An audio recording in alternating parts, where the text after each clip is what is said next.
In this episode, I'll begin my review and reaction to the 2002 film Catch Me If You Can. So, let's get right into Catch Me If You Can. Do something, man. People are questioning you. Shut up. Shut up. Okay, yep, do that. Sure, guys. Stupid and dumb. Just an idiot. Get your shit together, son. Fuck it. I loved it. Welcome to the DubCast. I really enjoyed Catch Me If You Can. I thought this was really one of the best movies I've seen in months, to be honest, where I've been kind of looking for that one movie to really, be good. A lot of the movies I watched have been good, not great, but I can say for sure this was a great movie. I really enjoyed this movie, and I don't know if it's a single thing to point out and be like, that's what really made me like this movie. And I was just coming off of my From Dusk Till Dawn review. I said, I didn't like how the movie kind of towed the line of being serious and funny at the same time. This one described as a crime comedy drama. I think this one knew what it was and kind of gave into that rather than trying to be serious at times and then turn the movie into a fucking joke like From Dusk Till Dawn. No offense. But yeah, Steven Spielberg, widely regarded as one of the best directors of all time. Unfortunately, I've only seen two Steven Spielberg movies, Saving Private Ryan and The Adventures of Tintin, which The Adventures of Tintin, I didn't really love that movie. So this is now me understanding why Steven Spielberg is such a highly regarded director, because he's putting out bangers like Catch Me If You Can. I thought this was an awesome movie. Leonardo DiCaprio. I think I've liked every single movie I've ever seen Leonardo DiCaprio in. I don't know, he's really good at accepting roles or he's just a really good actor. But I don't think I've disliked any of his movies that I've seen to this point. Tom Hanks, Christopher Walken, Martin Sheen, you know, it's the crew. But standout performance by Leonardo DiCaprio, I really, you empathize with his character, even though his reasons for doing things are, they're understand. I guess you understand why he ends up doing it, but even some of the cheesy music that goes on in the background, I'm not usually a fan of that, but I didn't really mind it that much watching this movie because it was just crazy seeing character continue on his rise up of just kind of scamming. I think a lot of movies I've talked about have been this kind of scamming thing. I remember The Sting, that's kind of like a scamming movie. I think that this is all like this was realistic enough where I think this takes place in like the 60s or 70s. This could have been done, and it was done because it's based off of a true story. Did a great job telling the story of the character of Frank Abagnale Jr. And I think this is a great circle. Like the plot ends with a great ending, in my opinion. I think the back and forth between him and Tom Hanks, it felt forced at the beginning, but it gets to a point where like you understand why that is because they kind of, I guess the one I didn't really like how they jumped around a lot, and some of the stuff they jumped around to, I didn't really understand why they did that, and we can get into that when I get into my thoughts and reactions throughout the movie. This one I thought was really interesting. I do take pride in the fact that I'm not able to, or that I am able to watch movies without going on my phone, but I wouldn't even want to go on my phone. Like, there's no part of this movie that was boring to me. Even at 2 hours and 20 minutes, that's pretty long. Well, that's not really that long, but I was locked in, focused on this one throughout. I really would recommend this one to Leo fans, Steven Spielberg fans. I think this was a great one. So we'll get into my thoughts and reactions throughout the movie. So as I mentioned before, this is based off of a true story, which is always mentioned. I feel like it's always either mentioned at the beginning or the end. And I think to mention this one at the beginning, that this was based off a true story, is pretty impressive because of the things we see get done across this movie. The way that Leonardo DiCaprio's character of Frank is able to move, especially we'll get into it with the ages that he's at during these, but it's like, whoa, this was actually really done. Like, you respect the actual Frank Abagnale Jr. And I did see there was on the beautiful app of TV Time, not sponsored, but I do love that app. Somebody put in the comment section the picture of Tom Hanks and his real character, and then Leonardo DiCaprio and his real character. Like, they took a picture. I always liked seeing stuff like that, so that was cool if you want to look that up. But yeah, so based off of a true story, good, because this just makes it even more impressive, the story. The intro to this one, I will have to say I'm a little tentative on. The actual opening scene, this game show where Frank's like in the middle and doing something, and like it's like, oh, he's able to scam and whatever, and it's kind of like almost an introduction to his character and what he's able to accomplish throughout the movie, which kind of like, I know it's based off of a true story, so people might know the story going in, but it kind of spoils what he gets up to. And I think you can just remove this scene, in my opinion, and just get on with his life to start. Because yeah, I feel like I don't like I until going back to my notes, I don't remember this game show intro happened, but it like tells you that he's gonna be a pilot, he's gonna be a doctor, he's gonna be whatever. And this review will contain spoilers for me right now, by the way. It also flashes super forward into him and Tom Hanks's character, where or character into a debate in France, where he's making an initial escape attempt from French prison, where he acts sick, acts like he's almost dying, and then basically tries to run out, gets caught again. But this is a weird spot to put this scene in for me as well, where it's proper context that we need for later on in the movie, but it's like, why are we showing this right away rather than even knowing who this guy is? I guess maybe they want you to like slowly like his character more and more. I don't know. I thought that was a weird selection of scenes to show us at the beginning of this movie. And continuing on with the story, he really, the whole root of this cause is his mother is cheating on his father. They get a divorce, Christopher Walken and the mother, and she's seeing another man. So he's like, you know what, I'm not dealing with this. I'm not going to divorce court. I'm just going to go do my own thing. And so he gets onto a plane as a pilot and then realizes, oh shit, I can actually do this. I can actually be a pilot and fly all across the country.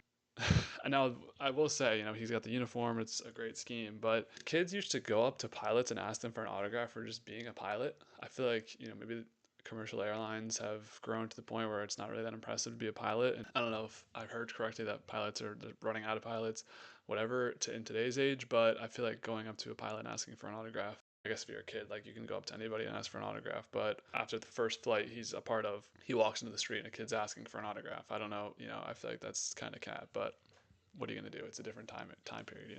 Moving ahead, you have to remember that Frank Abagnale Jr. is like 16 or 17 throughout the duration of this movie, and he's got freaking absurd riz. Like before he even gets to Jennifer Garner and the other one, Amy Adams, he's like just casually hooking up with these chicks who are like probably 10 years older than him, and he's in the pilot thing, and I gotta say the dude had aura. He was going around and getting with all these girls like at 16. I don't know, man. I don't know how old.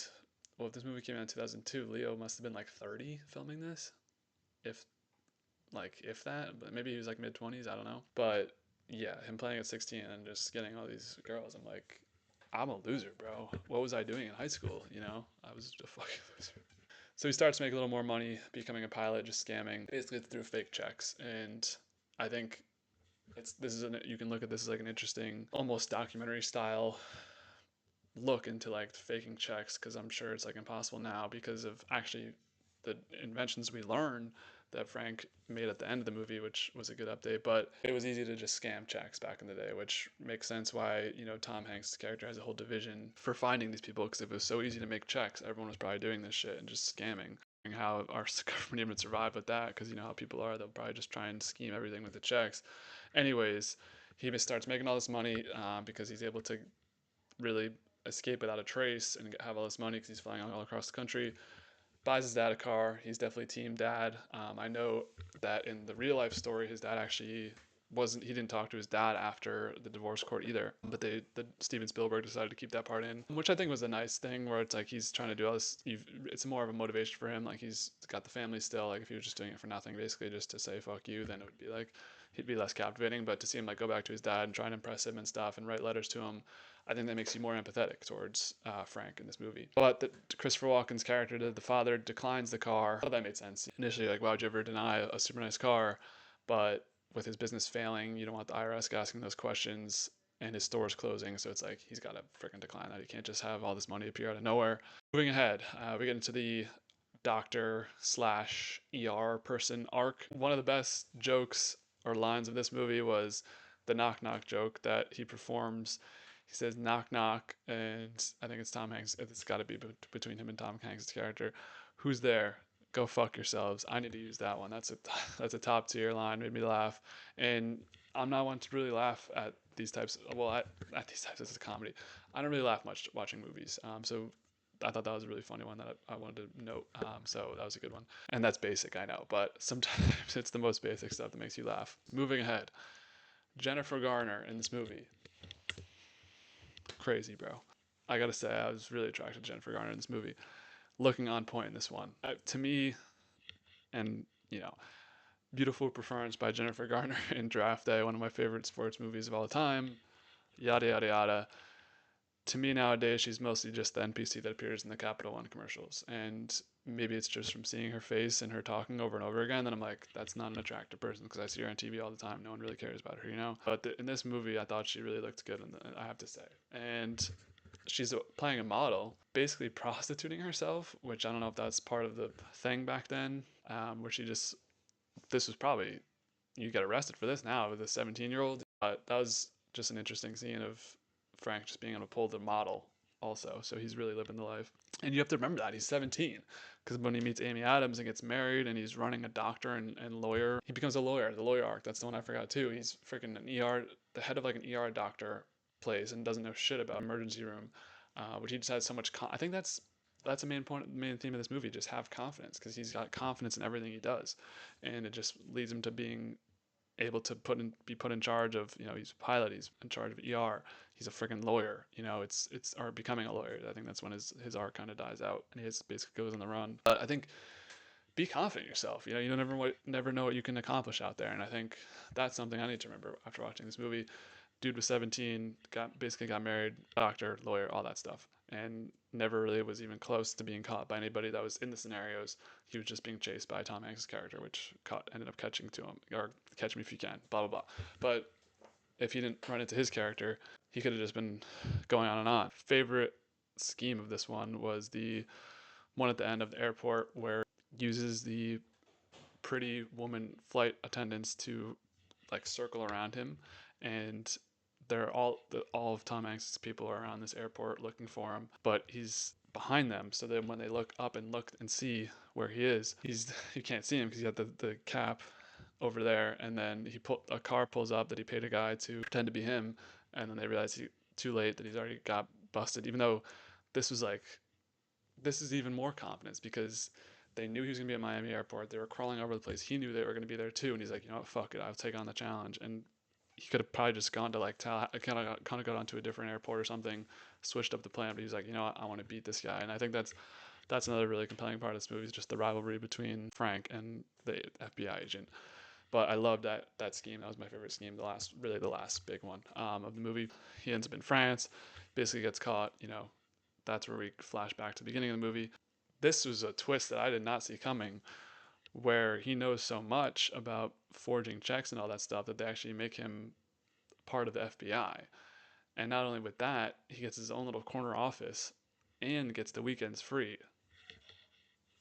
Not bad. Dude was being chased around the world for like 2 3 years. One of the probably on the top wanted list, and he gets his own little corner office and gets the weekends free.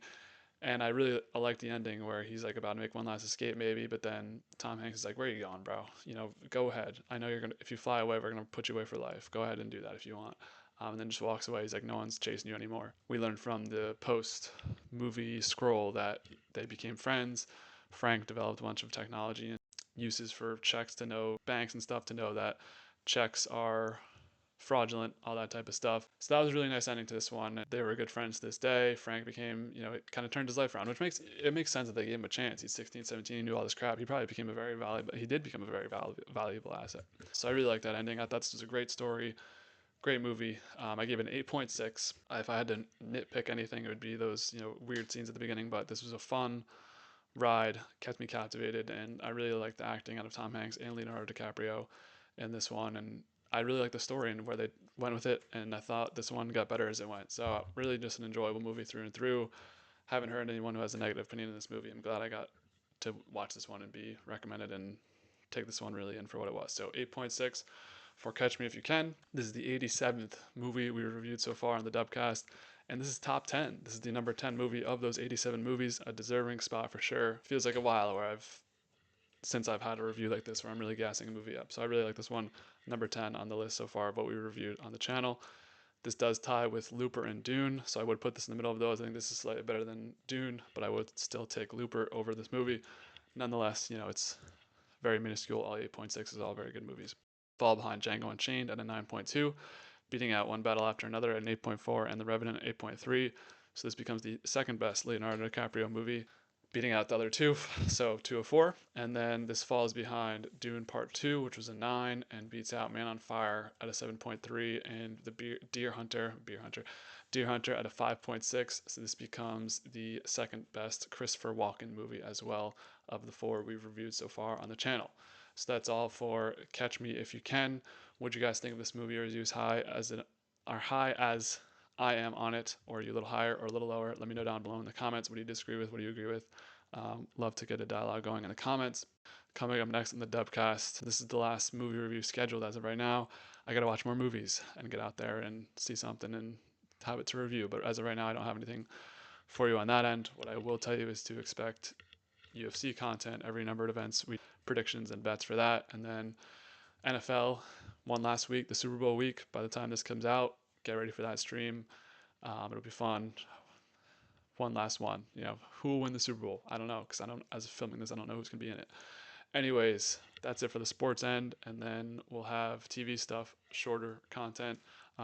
Make sure to check out Instagram, TikTok, YouTube Shorts. I might make a channel. So yeah, that's where we're at right now. Would appreciate if you subscribed, liked, comment, dislike, turn bells on, don't turn bells on, do whatever you will. Any interaction is a good interaction. So if you made it all the way through the video, appreciate you. And make sure to stay tuned because I'll still be posting even if nobody watches it. So I'll leave you out with that one. Hope everyone's doing good. Have a good one. And as always, be easy, y'all.